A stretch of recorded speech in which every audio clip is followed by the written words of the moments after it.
हरे कृष्णा।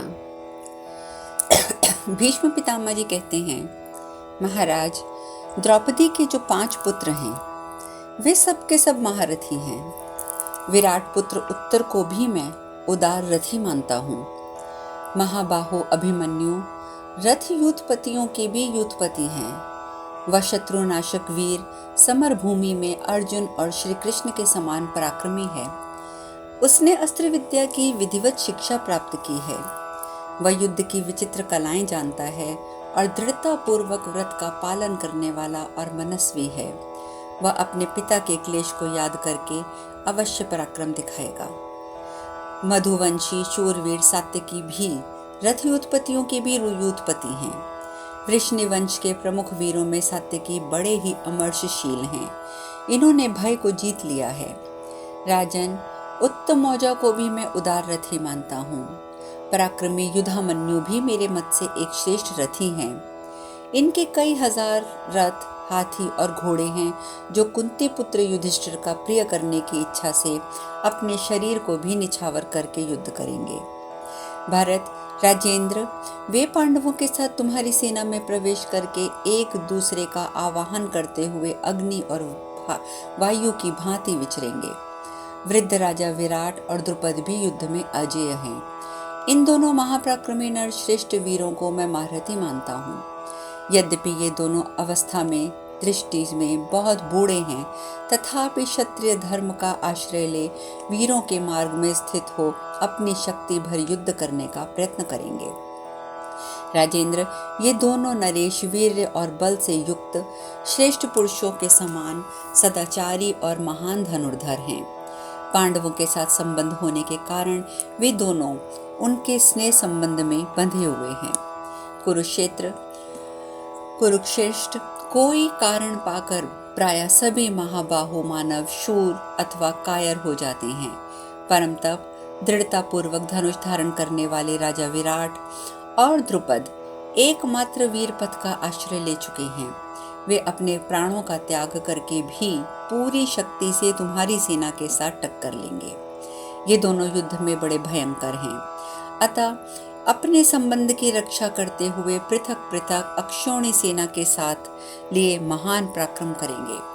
भरत, महान धनुर्धर और जगत के प्रसिद्ध वीर ये दोनों नरेश अपने विश्वास और सम्मान की रक्षा करते हुए शरीर की परवाह न करके युद्ध भूमि में महान पुरुषार्थ प्रकट करेंगे। इस प्रकार श्री महाभारत उद्योग पर्व के अंतर्गत रथातिरथी संख्या पर्व में 170वां अध्याय पूर्ण हुआ।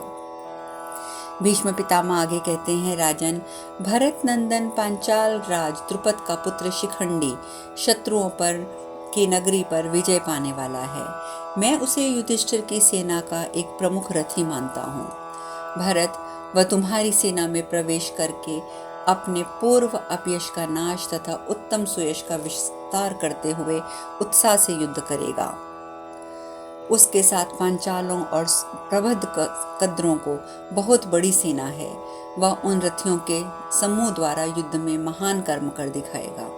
भरत, जो पांडवों की सेना संपूर्ण सेना का सेनापति है, वह द्रोणाचार्य का महारथी शिष्य धृष्टद्युम्न मेरे विचार से अतिरथी है। जैसे प्रलय काल में पिनाकधारी भगवान रुद्र कुपित होकर प्रजा का संहार करते हैं, उसी प्रकार यह संग्राम में शत्रुओं का संहार करते हुए युद्ध करेगा।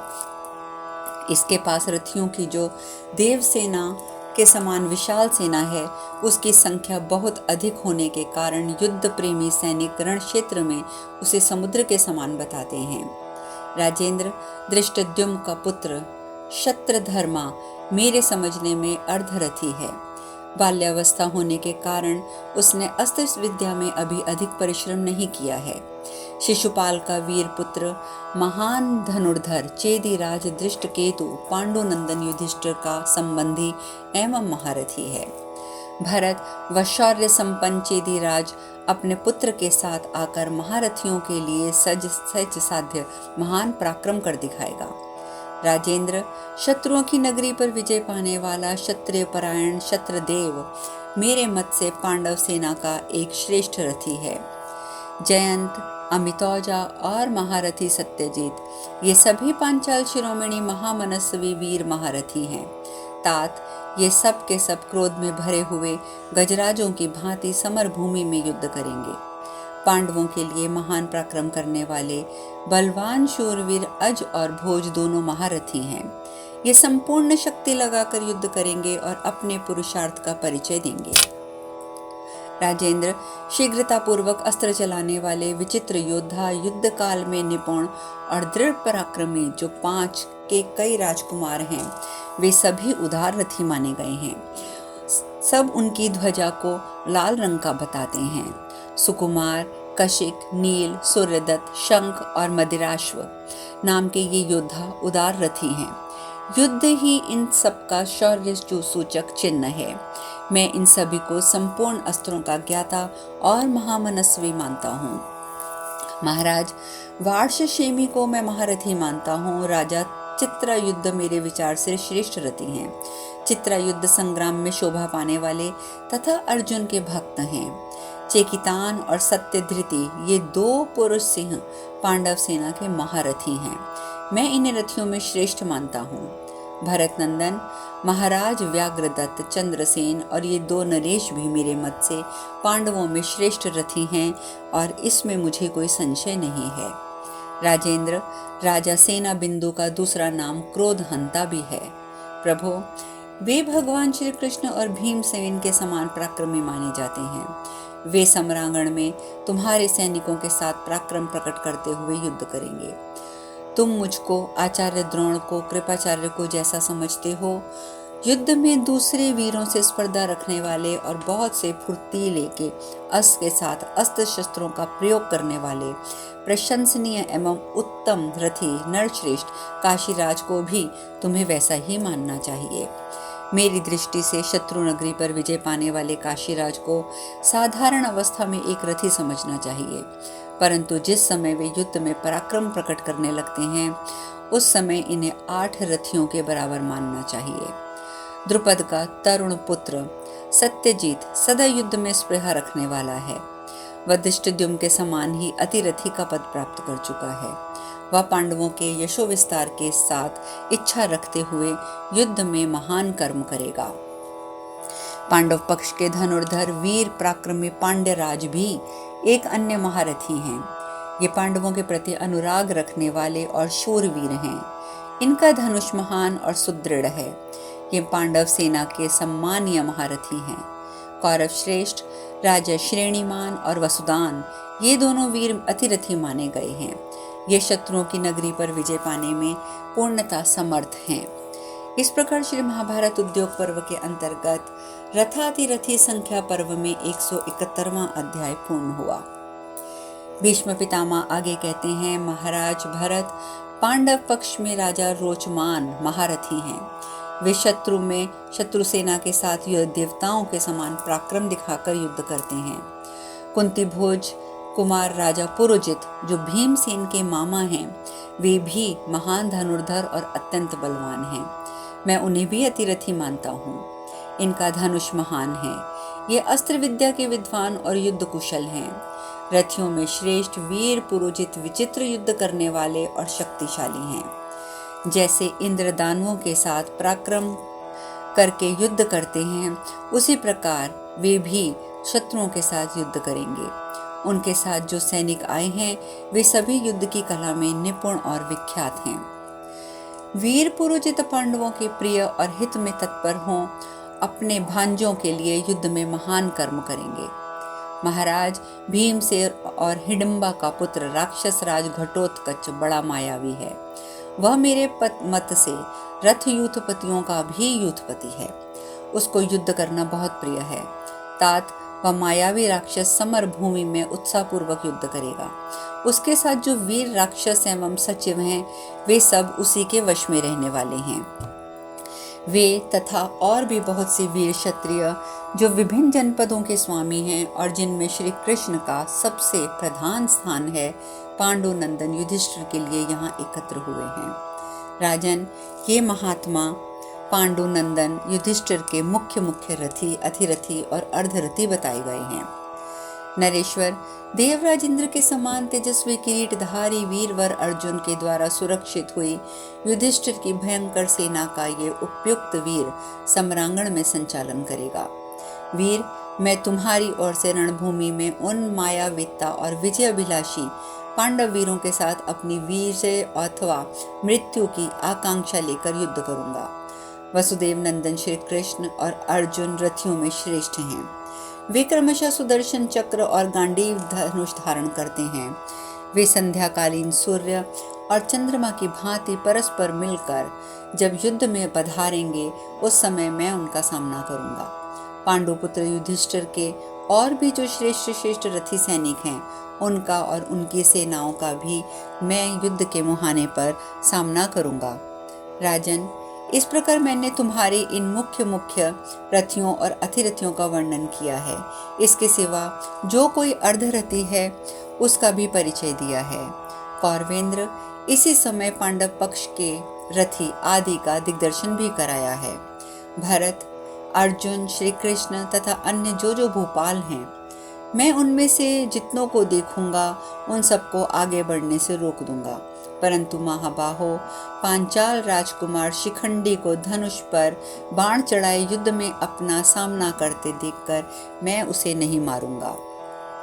सारा जगत ये जानता है कि मैं मिले हुए राज्य को पिता का प्रिय करने की इच्छा से ठुकराकर ब्रह्मचर्य के पालन में दृढ़ता पूर्वक लग गया। माता सत्यवती के ज्येष्ठ पुत्र चिंद्रांगदा को कौरवों के राज्य पर और बालक विचित्र वीर्य को युवराज के पद पर अभिषिक्त कर दिया था। संपूर्ण भूमंडल में समस्त राजाओं के यहाँ अपने देवव्रत स्वरूप की ख्याति कराकर मैं कभी भी किसी स्त्री को अथवा जो पहले स्त्री रहा हो उस पुरुष को मैं कभी नहीं मार सकता। राजन, शायद तुम्हारे सुनने में आया होगा कि शिखंडी पहले स्त्री रूप में ही उत्पन्न हुआ था। भारत, पहले कन्या होकर वो फिर पुरुष हो गया था, इसलिए मैं उससे युद्ध नहीं करूंगा। भारत श्रेष्ठ, मैं अन्य सब राजाओं को जिन्हें युद्ध में पाऊंगा मारूंगा, परंतु कुंती के पुत्रों का वध भी कदापि नहीं करूंगा। इस प्रकार श्री महाभारत उद्योग पर्व के अंतर्गत रथातिरथी संख्या पर्व में 172वां अध्याय पूर्ण हुआ। यह सब सुनकर दुर्योधन ने पूछा, भरत श्रेष्ठ, जब शिखंडी धनुष बाण उठाए समर में आतताई की भांति आपको मारने आएगा, उस समय उसे इस रूप में देखकर भी आप उसे क्यों नहीं मारेंगे? महाबाहु गंगानंदन पितामह, आप पहले तो ये कह चुके हैं कि मैं सोमकों सहित पांचालों का वध करूंगा, फिर आप शिखंडी को क्यों छोड़ रहे हैं? आप ये मुझे बताइए। यह सुनकर भीष्म पितामह बोले, दुर्योधन, मैं जिस कारण से सम्रांगण में प्रहार करते हुए भी देखकर शिखंडी को नहीं मारूंगा, उसकी कथा कहता हूँ। उस कथा को तुम इन भूमिपालों के साथ सुनो। भरत श्रेष्ठ, मेरे धर्मात्मा पिता लोक विख्यात महाराज शांतनु का जब निधन हो गया, उस समय अपनी प्रतिज्ञा का पालन करते हुए मैंने बड़े भाई चित्रांगदा को इस महान राज्य पर अभिषिक्त किया। तदंतर जब चित्रांगद की मृत्यु हो गई, तब माता सत्यवती की सम्मति से मैंने विधि पूर्वक विचित्र वीर्य को राज्य के पद पर अभिषेक कर दिया। राजेंद्र, छोटे होने पर भी मेरे द्वारा अभिषिक्त होकर धर्मात्मा विचित्र वीर्य धर्मता मेरी ओर देखा करते थे, अर्थात मेरी सम्मति से ही सारा राज्यकाल चलाते थे। तात, तब मैंने अपने योग्य कुल से कन्या लाकर उनका विवाह करने का निश्चय किया। महाबाहो, उन्हीं दिनों मैंने सुना कि काशीराज की 3 कन्याएं हैं, जो सब की सब अप्रतिम रूप सौंदर्य से सुशोभित हैं और वे स्वयंवर सभा में स्वयं ही पति का चुनाव करने वाली हैं। उनके नाम हैं अम्बा, अंबिका और अम्बालिका। भरत श्रेष्ठ, राजेंद्र, उन तीनों के स्वयंवर के लिए भूमंडल के संपूर्ण नरेश आमंत्रित किए गए थे। उनमें अम्बा सबसे बड़ी थी, अंबिका मंझली और राजकन्या अम्बालिका सबसे छोटी थी। स्वयंवर का समाचार पाकर मैं एक ही रथ के द्वारा काशीराज के नगर में गया।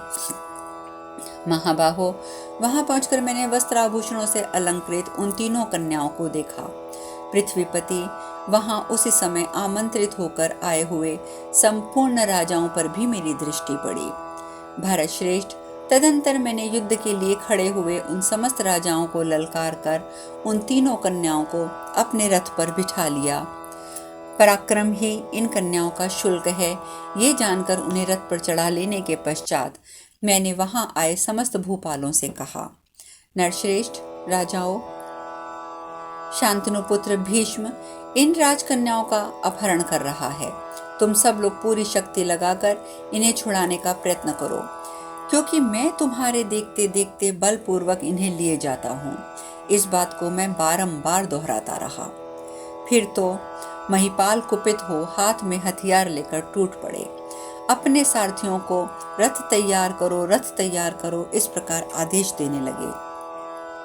वे राजा हाथियों के समान विशाल रथों, हाथियों और हष्टपुष्ट अश्वों पर सवार हो अस्त्र शस्त्र लिए मुझ पर आक्रमण करने लगे। उनमें से कितने ही हाथियों पर सवार होकर युद्ध करने वाले थे। प्रजानाथ तदंतर उन सब नरेशों ने विशाल रथ समूह द्वारा मुझे सब ओर से घेर लिया। तब मैंने भी बाणों की वर्षा करके चारों ओर से उनकी प्रगति को रोक दिया, और जैसे देवराज इंद्र दानवों पर विजय पाते हैं, उसी प्रकार मैंने भी उन सब नरेशों पर विजय प्राप्त की। भरतश्रेष्ठ, जिस समय उन्होंने आक्रमण किया, उसी समय मैंने प्रज्वलित बाणों द्वारा हंसते हंसते उनके स्वर्ण भूषित विचित्र ध्वजों को काट गिराया। फिर एक एक बाण मारकर मैंने समर भूमि में उनके घोड़ों, हाथियों और सारथियों को धराशायी कर दिया। मेरे हाथों की वह फुर्ती देखकर पीछे हटने लगे और भागने लगे। वे सब भूपाल नतमस्तक हो गए और मेरी प्रशंसा करने लगे। तत्पश्चात मैं राजाओं को परास्त करके उन सबको वहीं छोड़कर तीनों कन्याओं को साथ लेकर हस्तिनापुर में वापस आ गया। अब मुझे रोकने वाला कोई राजा शेष नहीं बचा था। महाबाहु भरत नंदन, फिर मैंने उन कन्याओं को अपने भाई से ब्याहने के लिए माता सत्यवती को सौंप दिया, और अपना वह पराक्रम भी मैंने उन्हें बताया। इस प्रकार श्री महाभारत उद्योग पर्व के अंतर्गत अम्बोपख्यान पर्व में कन्या हरण विषयक 173वां अध्याय पूर्ण हुआ। शेष कथा कल। हरे कृष्णा।